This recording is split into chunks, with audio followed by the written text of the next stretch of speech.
Ang mga diskurso ni Kristo ng mga huling araw.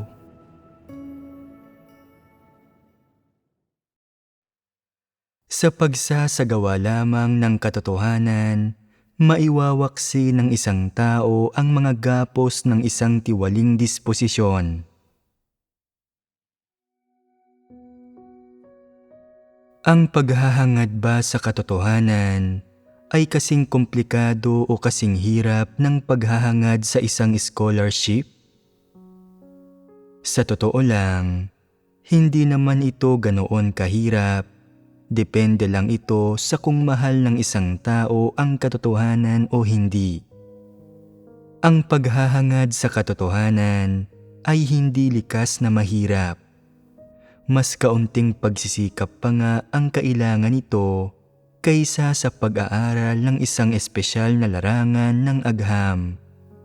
Mas madali pa nga ito kaysa sa paghahanap buhay. Bakit ganoon? Ang realidad ng katotohanan ang dapat isabuhay at taglayin ng mga may normal na pagkatao.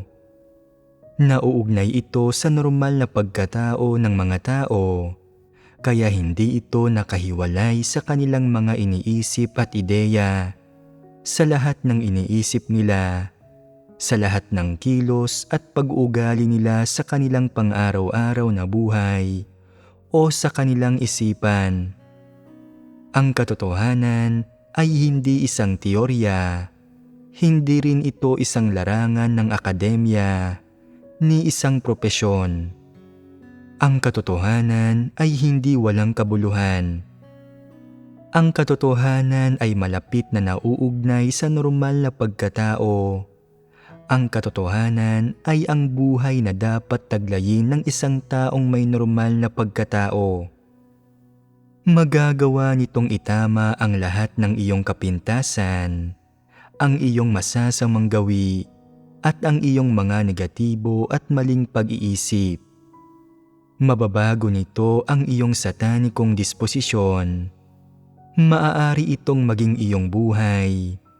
Maaari itong magbigay daan na taglayin mo ang pagkatao at pagkamakatwiran. Magagawa nitong normal ang iyong mga ideya at pag-iisip.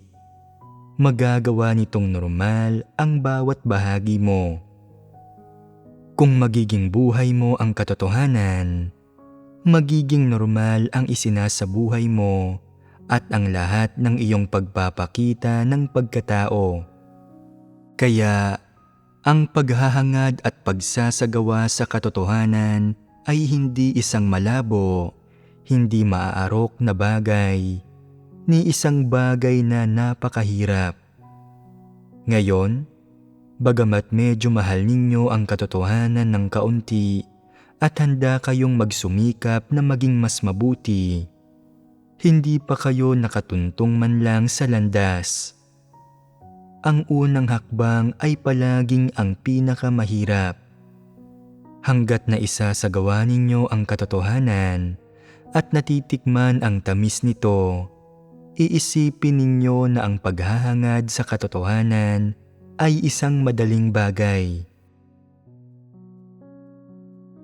Kung hindi itinuturing ng isang tao na buhay niya ang katotohanan at palagi siyang namumuhay sa isang tiwaling disposisyon, paano iyon na ipapamalas? Kapag ang isang tao ay hindi nakamit ang katotohanan, natural na hindi niya maiwaksi ang mga hadlang at gapos ng kanyang satanikong kalikasan. Ang mga tiwaling disposisyon na ibinubunyag niya ay likas na pagmamataas at kapalaluan, pagsunod sa sariling kagustuhan, pagiging pabasta-basta at walang ingat, pagsisinungaling at pandaraya, panloloko at panlilinlang, pagnanasa ng katanyagan at mga interes, paghahangad lamang ng pakinabang, at pagkamakasarili at pagiging kasuklam-suklam.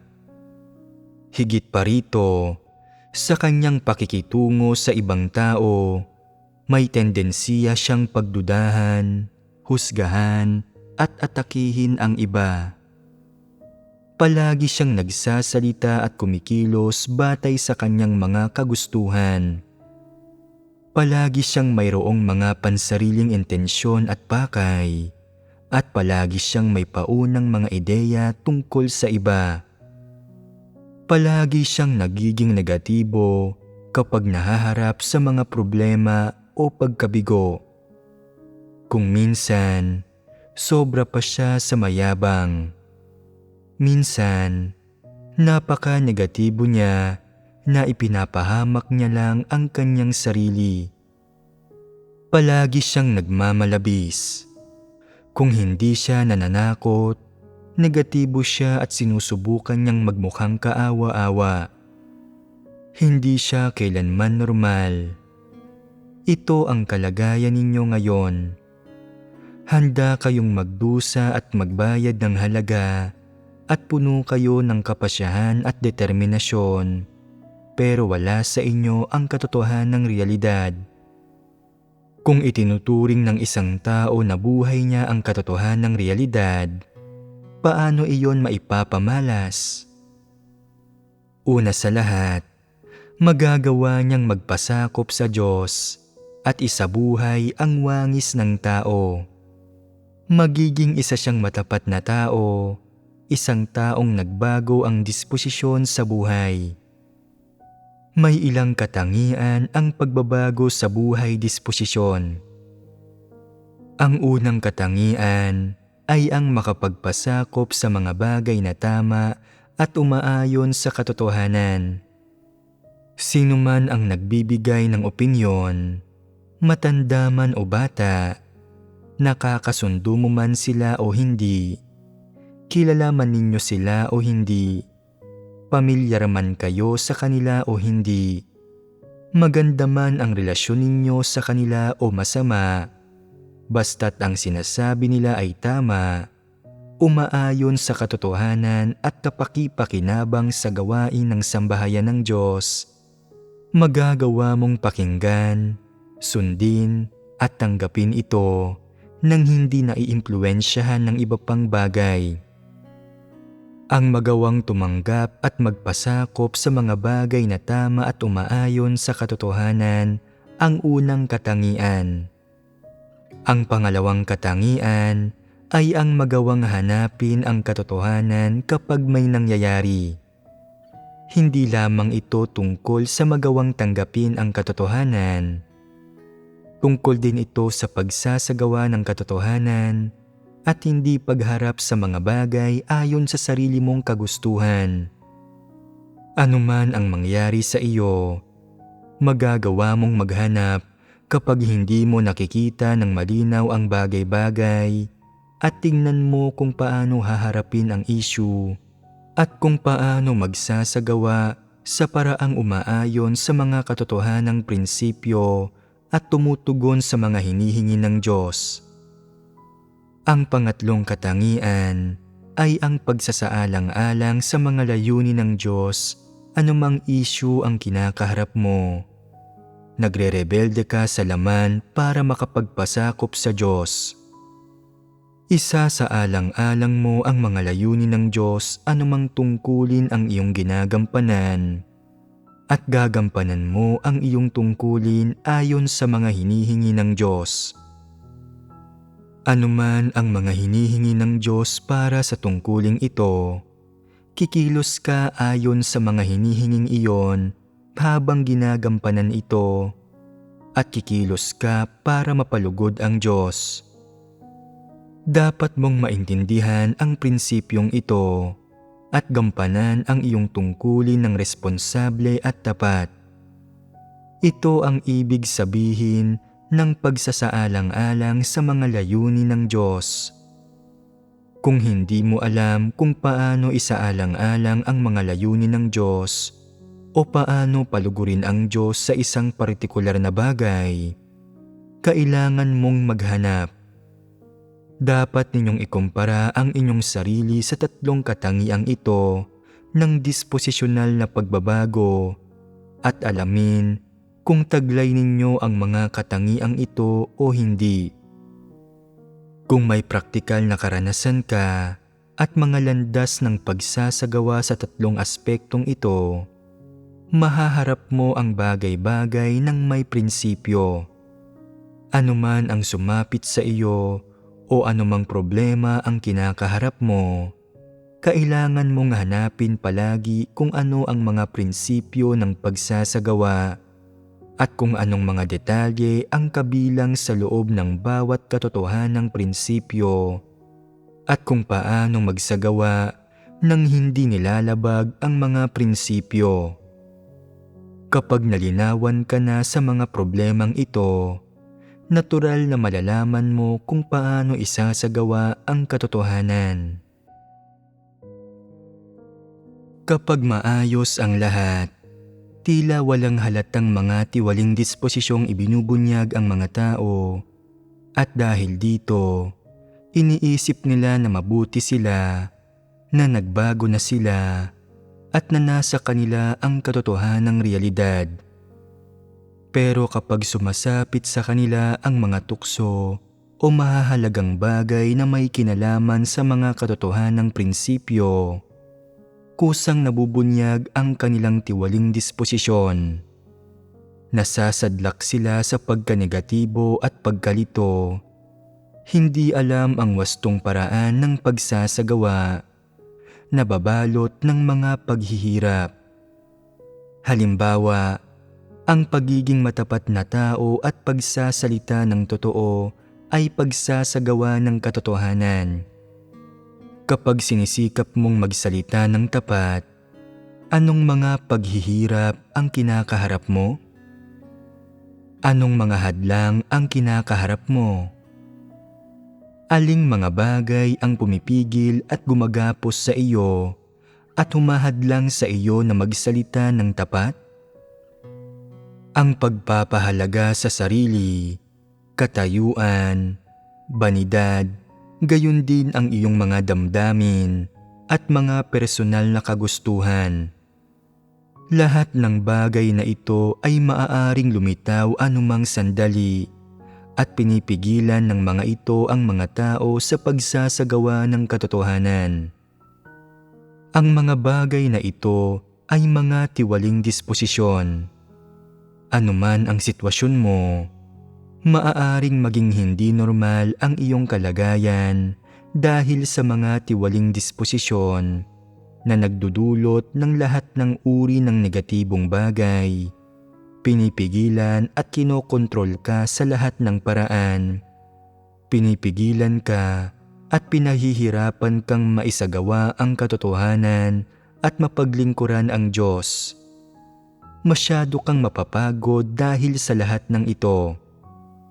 Sa panlabas, tila malaya ang mga tao, pero ang totoo, mahigpit silang nakagapos ng kanilang tiwali na satanikong disposisyon. Wala silang anumang kalayaang pumili. Napakahirap para sa kanila na gumawa ng kahit isang hakbang at namumuhay sila ng nakakapagod na buhay. Kadalasan, kinakailangan pa nilang sikapin ng mabuti na makapagsalita ng tapat o makagawa ng anumang praktikal na bagay. Hindi nila magawang maging maayos sa kanilang mga tungkulin o maging tapat sa Diyos kahit na gusto nila at kung nais nilang isagawa ang katotohanan o magpatotoo para sa Diyos, magiging mas mahirap pa ito. Labis na nakakapagod. Hindi ba't namumuhay sila sa kulungan ng kanilang tiwali, mga satanikong disposisyon? Hindi ba't namumuhay sila sa ilalim ng madilim na impluwensya ni Satanas? Kung gayon, paano ito maiwawaksi ng mga tao? Mayroon bang ibang landas bukod sa pagsasagawa ng katotohanan at pagkamit ng buhay pagpaso? Talagang wala. Maililigtas ba ng kaalaman sa tradisyonal na kultura ang mga tao at mapapalaya ba sila nito mula sa impluwensya ni Satanas? Paano naman ang pagkaunawa sa kaalaman sa Biblia? Paano naman ang kakayahang magsalita ng mga espiritual na doktrina? Hindi, wala sa mga bagay na ito ang makapagliligtas sa mga tao at makapagpapalaya sa kanila mula sa impluwensya ni Satanas. Sa pamamagitan lamang ng pagtanggap sa gawain ng Diyos at sa lahat ng katotohanang ipinahayag ng Diyos, malulutas ang problema sa mga tiwaling disposisyon. Saka lamang magtatamo ang mga tao ng pagkaunawa sa katotohanan, makakamit ang katotohanan at magiging malaya sa impluwensya ni Satanas. Kung nagsisikap ang isang tao na maging isang mabuting tao at hindi gumagawa ng anumang masama, pero hindi niya binabago ang kanyang disposisyon, magiging malaya ba siya sa impluwensya ni Satanas? Makakamit ba ng isang tao ang katotohanan sa pamamagitan ng pag-aaral ng Tao Te Ching, Budistang kasulatan o tradisyonal na kultura? Makikilala kaya nila ang Diyos? Malilinis ba ang kanilang tiwaling disposisyon kung kakapit sila sa tradisyonal na kultura at hindi hahangarin ang katotohanan? Makakamit ba nila ang kaligtasan ng Diyos? Ang mga taong gumagawa nito ay niloloko lamang ang kanilang mga sarili at hindi nila malulutas ang alinman sa kanilang mga problema. Maraming tao ang nananalig sa Diyos sa loob ng maraming taon, pero magulo pa rin ang kanilang pananampalataya. Wala silang interes na hangarin ang katotohanan. Kontento na sila sa paggawa lang ng kanilang tungkulin. Iniisip nila na hanggat hindi sila gumagawa ng masama o hindi gaanong gumagawa ng masama, at hanggat gumagawa sila ng higit na kabutihan at mga bagay na kawang gawa, hanggat mas marami silang ginagawa para tulungan ang iba ng may pagmamahal, hanggat hindi sila umaalis sa iglesia o nagkakanulo sa Diyos, mapapalugod niyon ang ibang tao at ang Diyos at magkakaroon sila ng bahagi sa kaharian ng Diyos. Makatwiran ba ang ideyang ito?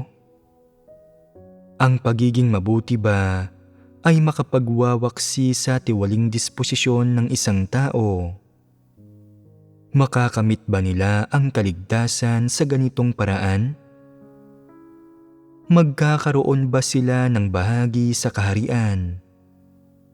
Nakikita ninyong lahat, maraming di umano'y mabubuting tao sa mundo na nagsasalita ng matatayog na salita. Bagamat sa panlabas, tila hindi sila nakagawa ng anumang malaking kasamaan, ang totoo ay labis silang mapanlinlang at hindi maaasahan. Napakahusay nilang sumunod sa agos, magaling silang magsalita. Sila ay huwad na mabubuting tao at mapagkunwari, nagpapanggap lamang silang mabuti. Ang mga taong walang kinikilingan sa mga usapin ang mga pinakatusong tao sa lahat. Wala silang sinasalungat, mahusay at matatas sila. Sa lahat ng sitwasyon ay magaling silang magkunwari na nakikiayon sila at walang nakakakita sa kanilang mga pagkakamali. Para silang mga buhay na Satanas. Mayroon bang ganitong mga tao sa inyo? Hindi ba ninyo naiisip na nakakapagod ang pamumuhay sa ganitong paraan? Oo, nakakapagod ito. Kung gayon, nakaisip ba kayo ng paraan upang magbago? Paano kayo magbabago? Saan dapat magsimula ang pag-unlad? Sa pamamagitan ng pagsasagawa sa katotohanan. Huwag sabihin na sa pamamagitan ng pagsasagawa sa katotohanan o sa pamamagitan ng pag-unawa sa katotohanan o sa pamamagitan ng pagpasok sa katotohanang realidad. Ito ay kahambugan at hindi maaabot ng tao, kaya tila walang kabuluhan ang mga salitang ito. Sa halip ay kailangan nating magsimula sa mga detalye. Sa pagiging matapat na tao, Iyon ay isang konkretong pagsasagawa. Maging isang matapat na tao o magtalakay ng higit pang detalye. Maging isang simple at bukas na tao na walang anumang pinagtatakpan, hindi nagsisinungaling, nagpapakaprangka, at maging isang direktang tao na may pagpapahalaga sa katarungan, na kayang magsalita ng tapat. Kailangan muna itong makamit ng mga tao. Halimbawa, may isang masamang taong gumugulo sa gawain ng iglesia at pupuntahan ka ng isang lider para mas maunawaan niya ang sitwasyon. Alam mo kung sino ang nanggugulo, pero dahil mayroon kang magandang ugnayan sa taong iyon at ayaw mong mapasama ang loob niya, magsisinungaling ka at sasabihin mo sa lider na hindi mo alam. Hihingi ng higit pang detalye ang lider at magpapaligoy-ligoy ka, magdadahilan para pagtakpan ang masamang tao. Hindi ba't mapanlinlang iyon? Hindi mo sinabi sa lider ang totoong sitwasyon at sa halip ay inilihim mo ito. Bakit mo gagawin ito? Dahil ayaw mong salungatin ang sinuman. Inuuna mo ang pagpoprotekta sa mga ugnayan sa ibang tao at ang hindi salungatin ang sinuman at hinuhuli ang pagsasalita ng tapat at pagsasagawa ng katotohanan. Ano ang kumokontrol sa iyo? Kinokontrol ka ng iyong satanikong disposisyon. Isinara nito ang bibig mo at pinigilan kang magsalita ng tapat. Nagagawa mo lang mamuhay ayon sa iyong satanikong disposisyon. Ano ang isang tiwaling disposisyon? Ang tiwaling disposisyon ay satanikong disposisyon at ang taong namumuhay ayon sa kanyang tiwaling disposisyon ay isang buhay na Satanas. Palaging may dalang tukso ang kanyang pananalita, palaging paligoy-ligoy at hindi kailanman direkta. Kahit patayin siya sa bugbog, hindi siya magsasalita ng tapat.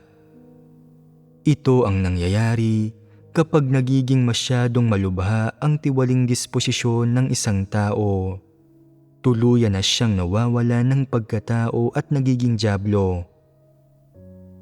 Marami sa inyo ang mas gugustuhing magkasala sa Diyos at lokohin siya para maprotektahan ang mga ugnayan ninyo sa iba at ang katayuan at reputasyon na hawak ninyo sa ibang tao. Mahal ba ng isang taong kumikilos ng ganito ang katotohanan? Isa ba siyang taong naghahangad sa katotohanan? Siya ay isang taong mulat na nanloloko sa Diyos, na walang kahit katiting na may takot sa Diyos na puso. Nangangahas siyang dayain ang Diyos. Talagang napakalaki ng kanyang ambisyon at pagkasuwail. Karaniwang iniisip pa rin ng gayong mga tao na nagmamahal at natatakot sila sa Diyos at madalas nilang sinasabi na sa tuwing naiisip ko ang Diyos, naiisip ko kung gaano siya kalaki, kadakila at kahindi maarok. Mahal ng Diyos ang sangkatauhan, tunay na tunay ang kanyang pagmamahal. Maaaring nagsasabi kayo ng magagandang salita, ngunit hindi ninyo ilalantad ang isang masamang tao kapag nakita ninyo siyang ginugulo ang gawain ng iglesia. Mapagpalugod kayo ng tao. Pinoprotektahan lang ninyo ang sariling kasikatan, pakinabang at katayuan sa halip na protektahan ang mga interes ng sambahayan ng Diyos. Kapag alam mo ang tunay na kalagayan ng mga pangyayari, hindi ka nagsasalita ng tapat, nagpapaligoy-ligoy ka, pinoprotektahan ang masasamang tao. Kung hihilingin sa iyo na magsalita ng tapat, magiging napakahirap nito para sa iyo. Napakarami mong sinasabi na walang katuturan para lang maiwasan ang pagsasabi ng totoo. Kapag nagsasalita ka, napakarami mong pasikot-sikot, masyado kang nag-iisip at namumuhay ng nakakapagod. Lahat ng ito ay para protektahan ang sarili mong reputasyon at pagpapahalaga sa sarili. Nalulugod ba ang Diyos sa mga taong kumikilos ng ganito? Pinakakinasusuklaman ng Diyos ang mga taong mapanlinlang. Kung gusto mong maging malaya sa impluwensya ni Satanas at makamit ang kaligtasan, kailangan mong tanggapin ang katotohanan. Una, ay kailangan mong magsimula sa pagiging isang matapat na tao. Maging prangka, sabihin ang totoo, huwag magpapigil sa iyong mga damdamin, iwaksi ang iyong pagkukunwari at panlalansi, at magsalita at pangasiwaan ang mga bagay ng may prinsipyo. Isa itong madali at masayang paraan ng pamumuhay, at makapamumuhay ka sa harap ng Diyos. Kung palagi kang namumuhay ayon sa mga satanikong filosofiya at palaging umaasa sa mga kasinungalingan at panlilinlang para mairaos ang mga araw mo, mamumuhay ka sa ilalim ng kapangyarihan ni Satanas at mamumuhay ka sa kadiliman.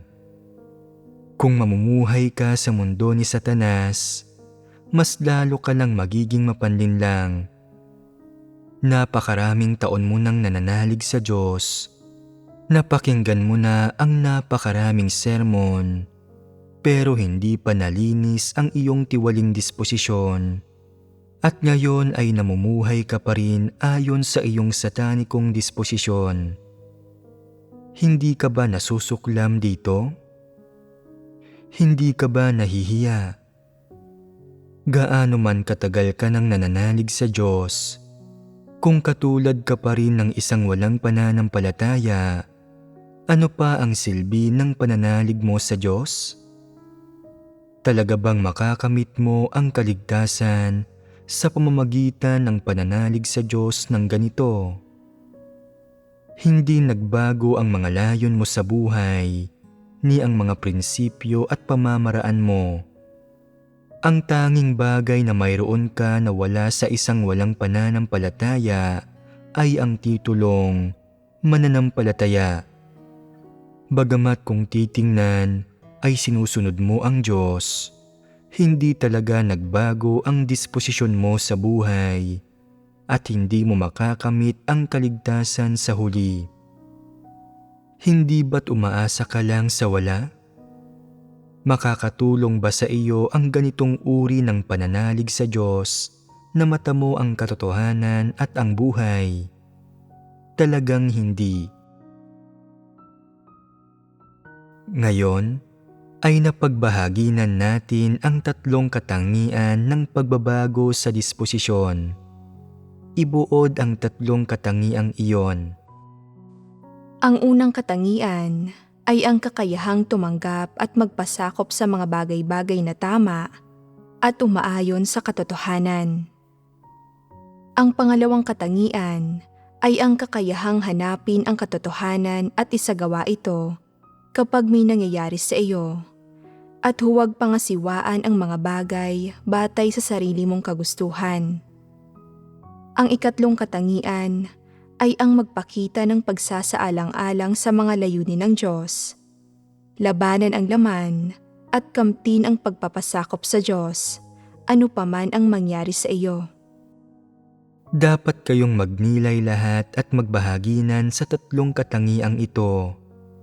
Sa inyong totoong buhay, dapat ninyong ihambing ang inyong sarili sa mga ito at sanayin ang sarili ninyo na magsagawa at pumasok sa mga ito. Sa ganoong paraan, makakamit ninyo ang katotohanan at matatamo ang pagbabago sa disposisyon. Anuman ang aspekto ng katotohanan na pinagbabahaginan, magiging madali para sa mga nagmamahal sa katotohanan na tanggapin ito. Ang mga handang isagawa ang katotohanan ay makakamit ang katotohanan, at ang mga nagkakamit sa katotohanan ay magtatamo ng pagbabago sa disposisyon. Yaong mga walang konsensya o katwiran na hindi nagmamahal sa katotohanan ay hindi magagawang tanggapin o isagawa ang katotohanan, kaya hindi nila ito matatamo. Makamit man ng isang tao ang katotohanan o hindi, o makamit ang pagbabago sa disposisyon, ay nakasalalay sa kanyang personal na hangarin.